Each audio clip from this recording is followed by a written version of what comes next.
할렐루야, 주님을 찬양합니다. 오늘 주신 하나님의 말씀 고린도전서 7장 36절부터 마지막 40절 말씀입니다. 결혼도 독신도 주님 안에서만 하라라는 제목을 함께 말씀을 나누겠습니다.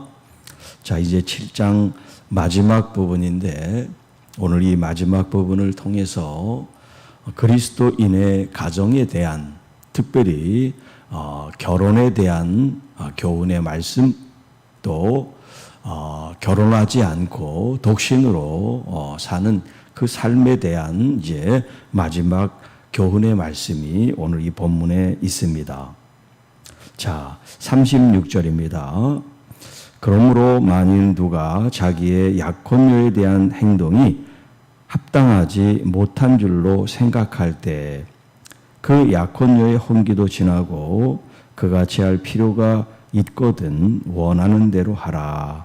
그것은 죄 짓는 것이 아니니 그들로 결혼하게 하라. 자, 지금 이 내용이 구체적으로 지금 기록이 되어 있지 않지만 우리가 이제 유추해서 알 수 있는 것은 자, 지금 한 처녀가 있고 또 그 이제 이 처녀가 약혼을 했어요. 약혼을 하니까 당연히 상대방 남자도 약혼을 했겠죠. 서로 정원 관계에 있는 그런 상태예요. 이 여자의 경우는 특별히 이제 그 부모가 있잖아요.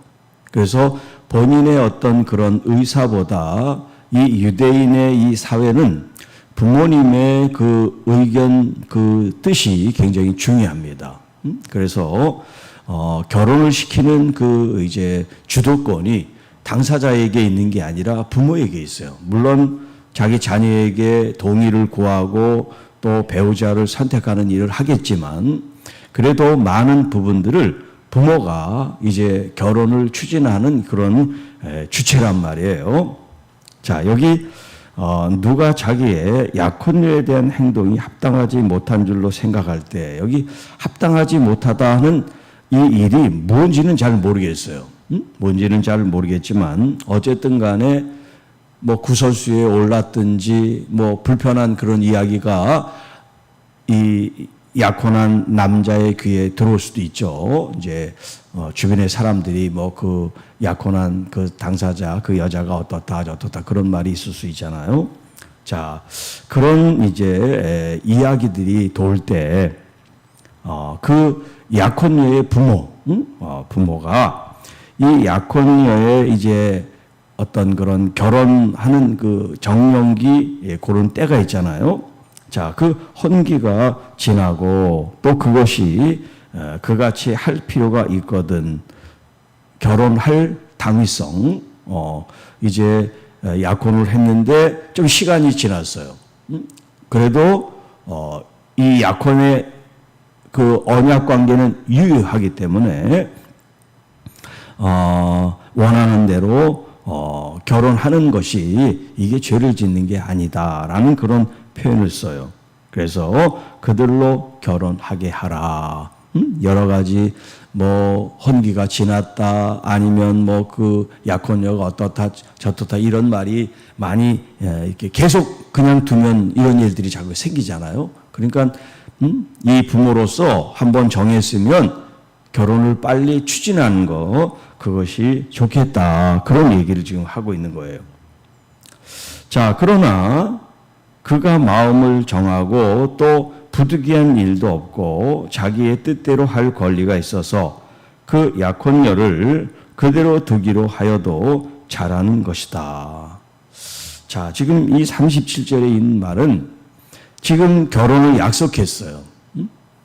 남자와 여자 또 부모와 이제 서로 이제 그 양가가 다 합의하고 또 결정해서 결혼하기로 했어요. 자, 그런데 뭐 특별히 뭐 잘못하는 것도 없고, 그런 일도 없는데 이 남자의 마음속에 이 여자와 결혼하는 게 그렇게 내키지가 않는단 말이에요. 약속을 했는데. 왜냐하면 부모들이 결정을 해서 결혼을 하기로 그렇게 했는데 이 약혼한 남자의 마음에 이 부인 될 사람이 마음에 들지 않는다든가 뭐 여러 가지 이유가 있겠죠. 그래서 결혼하고 싶지가 않은 거예요. 결혼하고 싶지가 않은 거예요. 그러면 그런 마음이 있다면 그냥 그 약혼녀와 파혼을 하고 홀로 지내는 것도 잘하는 일이다. 이렇게 얘기를 하고 있어요. 결혼하지 아니하는 자는 더 잘하는 일이다. 자, 이 사도 바울이 자신이 독신이라고 결혼을 장려하는 게 아니라 결혼하지 않는 게 더 잘하는 일이다. 이렇게 얘기를 하고 있어요. 네. 자, 이건 어디까지나 사도 바울의 의견이에요. 주님께서 결혼하지 않는 게 더 좋다 이렇게 얘기한 게 아니라, 그러니까 우리가 이 성경에 있는 말씀이지만 잘 분별해서 우리가 말씀을 받아야 되겠어요. 자, 39절. 아내는 그 남편이 살아있는 동안에 매여 있다가 남편이 죽으면 자유로워서 자기 뜻대로 시집갈 것이나 주 안에서만 할 것이니라. 자, 지금 이제 부인이 있는데 그 부인이 남편과 살 때는 아무래도 남편과 함께 남편의 어떤 그런 그 얽매임 속에 있을 수밖에 없잖아요. 그런데 이제 남편이 죽었어요. 그래서 이제 혼자가 됐어요. 이제 혼자가 된 이 여인이 결혼을 할 수도 있고 또 홀로 살 수도 있는데 뜻은 이제 본인에게 있는 거죠. 결혼할 수도 있고 혼자 사는 것도 자기가 이제 할 수 있어요. 자기의 의지예요. 자, 그런데 사도 바울은 얘기하기를 자기의 의지대로 할 수 있지만 그 독신으로든 결혼을 재혼을 하든 주님 안에서만 하십시오. 주님 안에서 오직 주님 안에서만 결정을 하십시오. 왜냐하면 우리는 그리스도 밖에 있는 사람들이 아니라 그리스도 안에 믿음의 사람들이기 때문에 혼자 사는 것도 재혼하는 것도 주님의 뜻 안에서 하는 게 합당하다라고 교훈하고 있어요. 자, 그러나 내 뜻에는 사도 바울의 의견이에요. 여기 뜻이라고 하는 것은 사도 바울의 생각, 견해를 말합니다. 내 뜻에는 그냥 지내는 것이 더욱 복이 있으리라. 재혼해서 또 좋은 점도 있지만 또 여러 가지 이제 새로운 문제들을 만나는 것 복잡하면서 신앙생활에 이렇게 어려운 것보다 혼자 지내는 게 더 복이 있다라고 지금 얘기를 하고 있어요. 나도 또한 하나님의 영을 받은 줄로 생각한다. 하나님의 영, 성령을 통해서 자신이 지금 독신으로 지내는 것도 유익하고 복되다. 네, 지금 그런 이야기예요. 자, 주 안에서만 한다 하는 말씀과 또 40절에 하나님의 영을 받았다라고 하는 이 표현이 지금 일맥상통한 거예요.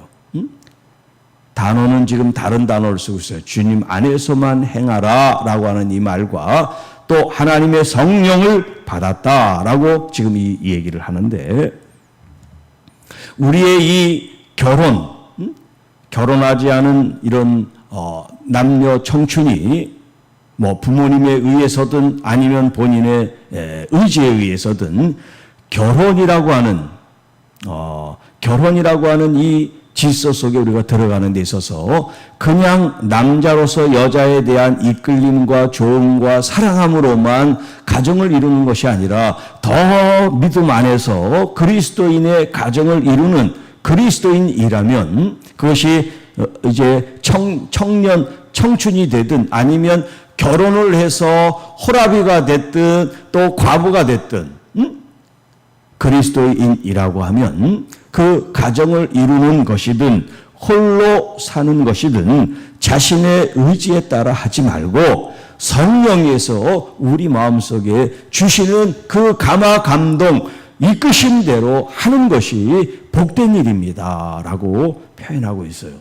그러니까 적어도 사도 바울은 성령으로 함께 하셔서 복음을 전하고 죄의 일을 감당함에 있어서 결혼하는 것보다 혼자 삶으로써, 왜냐하면 사도 바울은 어느 한 곳에 정착해서 사역을 한 게 아니라 많은 지역을 순회하며 전도하는데 가정을 이뤘다면 그 가정에서 계속 다니면서 할 수도 없고 어느 한 곳에 정착을 하고 자기만 또 따로 떨어져서 이렇게 사역하는 것이 옳지 않으니까 자신의 경우에는 혼자 있으면서 독신으로 있으면서 복음을 전하고 주님과 교제하는 것이 복이 있는 일이라고 할 수가 있겠죠.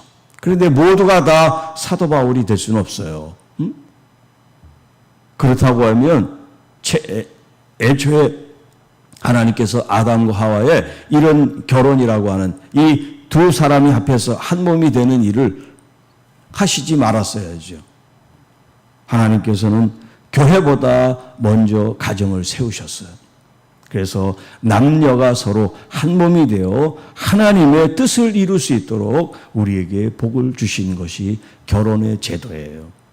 그러니까 결혼을 하는 것, 독신으로 지내는 것, 이것을 뭐 비교해서 뭐가 더 좋다, 낫다, 또 이게 복되다, 이렇게 얘기를 하는 것이 과연 성경적인가 하는 그런 의문이 생길 정도니까 중요한 것은 뭐냐면 결혼을 하든 독신으로 살든 주님 안에서만 행하라. 주님이 우리의 마음속에 성령으로 감화 감동시키고 우리를 이끌고 인도하는 것에 순종하십시오. 이런 뜻이에요.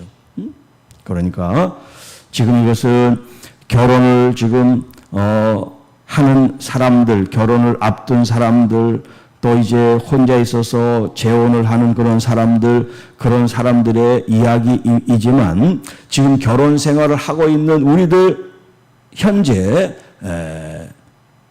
우리들의 이 시점에서 보면 결혼 생활하는 아내로 남편으로 또 자녀들로 부모로 가정을 이루는 구성원으로서 우리 모두가 다 성령으로 충만하고 또 주님 안에서 가정에서 남편으로서 아내로서 자녀로서 부모로서 주님께서 주신 이런 도리를 믿음 안에서의 참된 도리와 역할을 믿음 안에서 잘 행하는 것, 그래서 주님의 거룩한 뜻을 이루는 것이 진짜 그리스도인의 가정이 되고 또 홀로 사는 것 자체도 홀로 사는 것 자체도 하나님의 그 은혜 가운데 얼마든지 유익하고 복된 삶을 영위할 수가 있다는 거예요.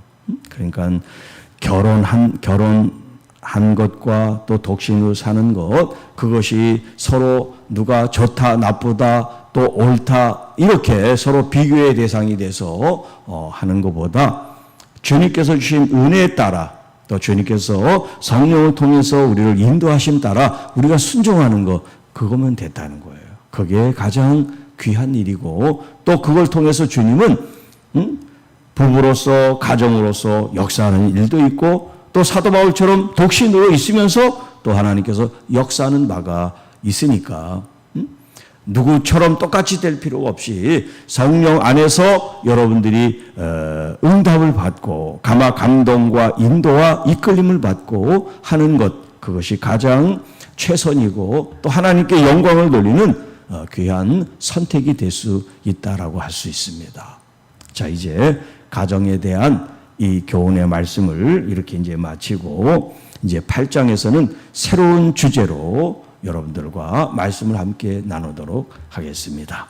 주 하나님 아버지 감사합니다. 오늘 주신 이 말씀을 통해서 우리가 가정을 이루든 또 독신으로 살든 주님 안에서만 할 수 있는 믿음의 사람들이 되고 또 특별히 성령 안에 인도하심과 이끌리심과 역사함을 통해서 순종하며 열매 맺는 하나님의 귀한 가정 자녀들이 되게 하옵시고 특별히 오늘 하루도 성령으로 인도함을 받게 하시고 우리의 영이 민감하여 거룩하신 영 주의 말씀을 따라 살아가는 귀한 날 되게 하옵시고 특별히 하나님 수술을 앞둔 우리 사랑하는 집사님, 권사님 한 분 한 분 주님께서 어루만 주셔서 주님 모든 과정들이 다 순적하게 온전하게 주님의 은혜와 살피심으로 치유되고 회복되고 완치받는 은혜가 넘치게 하옵소서. 이 모든 말씀 우리를 구원해 주신 우리 구주 예수님 이름으로 간절히 기도하옵나이다. 아멘.